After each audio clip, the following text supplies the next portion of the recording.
File. आप लोगों ने देखा होगा घर में हम जब हैंड वॉशिंग करते हैं, पेंट करते हैं तो उससे पहले रेगमाल से हम घिसाई करते हैं। तो उसी प्रकार हम लोग रेगमाल से घिसाई करने पर दीवार जो होती है आपकी फिनिशिंग हो जाती है, जिससे आपका पेंट अच्छी तरह चिपक जाता है। उसी प्रकार हम लोग फाइल का यूज़ करते हैं।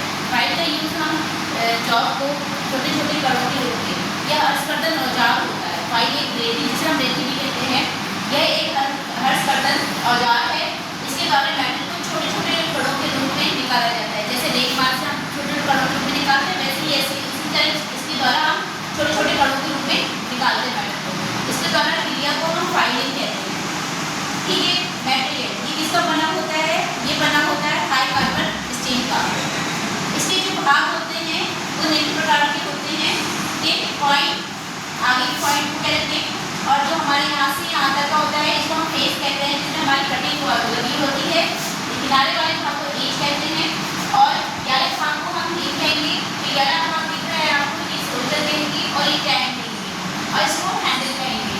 जो टैंक होता है बाकी का पार्ट तो हम लोग हार्डिंग और टैंकनिंग करके बनाया जाता है, लेकिन बस टैंक को इसलिए बनाया जाता है क्योंकि ये हत्थे में घुसाना होता है और मुलायम रखा जाता है इस पार्ट को।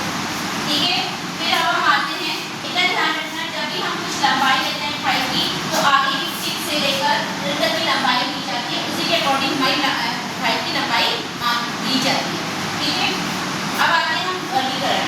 फाइल का वर्गीकरण दिन 4 प्रकार से कर सकते हैं। जैसे आकार के अनुसार जब हम छोटे छोटे बच्चे थे तो हम लोग को शेप सिखाया जाता था कि कितने आकार का होता है, ट्रायंगुलर, स्क्वायर, रेक्टेंगल, राउंड। उसी प्रकार फाइल के भी आकार होते हैं, उसके क्रॉस सेक्शन काट के देखेंगे तो कोई आकार दिखाई देगा।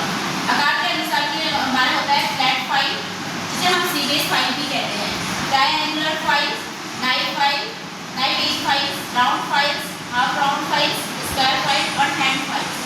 ये हमारी आकार के अकॉर्डिंग होगा, क्योंकि हम इसको काट के देखेंगे तो जो आपका भाग आएगा ये फ्लैट फाइल्स वगैरह ये दिखाया जाएगा। दूसरा होता है लंबाई के अनुसार। मैंने आपको बताया लंबाई हम यहाँ से लेकर 16 तक लेते हैं, उसके अकॉर्डिंग हमारे जो लंबाई होती है वो 100 से 200 mm तक जो लंबाई ली जाती है वो फाइन कार्यों के लिए, बहुत फाइन कार्यों के लिए ली जाती है, जो हम वर्कशॉप में ज़्यादातर यूज़ करते हैं। दूसरी होती है 200 से 450 mm रफ कार्यों के लिए यूज़ की जाती है। ज़्यादातर ये जो फाइलें होती हैं ये इंडस्ट्री जहाँ वर्कर काम करते हैं वहाँ के लिए यूज़ किया जाता है। फिर आता है हमारा कट के अनुसार। कट के अनुसार जो होता है वो लंबाई single cut, double cut, रास्प cut और क्या आता है स्पाइरल कट के अनुसार होती है।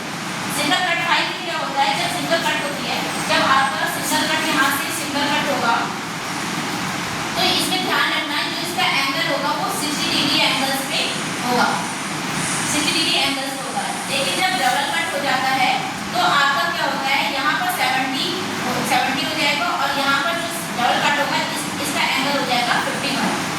सिंगल कट और डबल कट में ये है। रास्प कट जो होता है, आप मोची के पास जाओगे, लकड़ी की दुकान में जाओगे तो आपको चमड़े पे हिस्से पे फाइल दिखाई देगा, चमड़े को कैसे घिसा जाता है, वहाँ पर रास्प कट फाइल का यूज़ किया जाता है।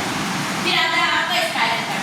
स्पाइरल कट क्या होता है, आप कर्व कट भी कहते हैं। आप देखते होंगे आप राउंड फाइल है, round file half round file में जो आपकी राउंड फाइल होती है उसमें स्पाइरल कट की कटिंग होती है राउंड फाइल में। ठीक है, फिर आप करते हैं ग्रेड के अनुसार। ग्रेड के अनुसार वो इससे लिया जाता है कि किस ग्रेड के, उससे 1 सेंटीमीटर में 8 दाते हैं, 1 सेंटीमीटर में 12 दाते हैं, उसके अकॉर्डिंग हम ग्रेड के अनुसार लेते हैं। जैसे बास्केट रफ मैंने गलती बोल दिया है, यहाँ पर रफ फाइल कहलाएगा। रफ फाइल में 1 मिली सेंटीमीटर में 1 सेंटीमीटर स्क्वायर में 8 दातें होती हैं, 6 से 8 दातें होती हैं। ये बहुत ज़्यादा मैटर उतारता है, बहुत ज़्यादा मैटर उतारता है। फिर आता है बास्केट फाइल जो आपका 8 से 12 दातें होती है 1 सेंटीमीटर स्क्वायर में। फिर आपका आता है स्मूथ फाइल जो बहुत महीन कटिंग करती है। फिर आता है डेड स्मूथ। आप सेकंड कटिंग फाइल का जैसा हम